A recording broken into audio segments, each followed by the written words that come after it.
গরু মাংস মধ্যবিত্তদের জন্য না, টোটালি না। মাসে একদিন কিনতে আমাদের কষ্ট হইতেছে। এটা তো জানা হলো উচ্চ মূল্যের কারণে ধীরে ধীরে ভোক্তার খাবার তালিকা থেকে বাদ পড়ছে গরুর মাংস। কিন্তু কেমন আছেন এসব মাংসের যোগানদাতা, গৃহস্থ খামারিয়ার ব্যাপারীরা? এত দাম হয়ে যায়, তারপরে আমরা লাভ করতে পারতাছি না। দেশি গরু খুব কষ্ট করে লালন পালন করতেছি। ফিটের দাম বেশি, তারপরে ভুসির দাম বেশি। গরু বর্তমান বেচবার গেলে দাম কম, দুধের দামও কম, 50 টাকা মাত্র কেজি।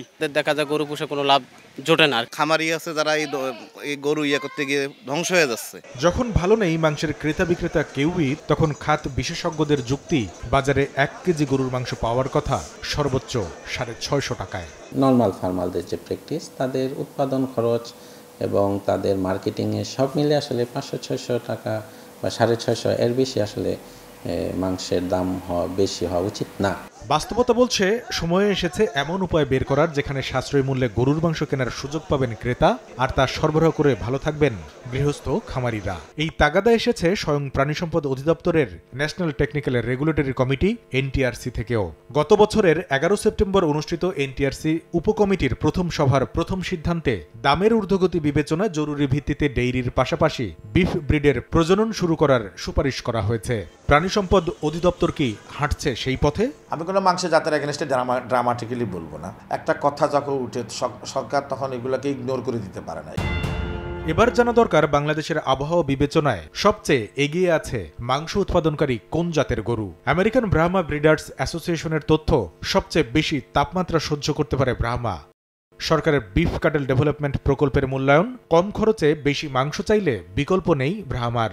তাপমাত্রা 45 ডিগ্রি সেন্টিগ্রেড হয়ে যায়, তার সেখানেও এটা স্বাভাবিকভাবে এটা জীবনযাপন করতে পারে। মাংসের চর্বির ভাগ খুব কম থাকে। আমাদের দেশি গরু অ্যাভারেজ ডেইলি গেইনটা, বডি ওয়েট গেইন যেটা, এটা আপনি চিন্তা করেন তাহলে এটা 300 থেকে 400 গ্রাম।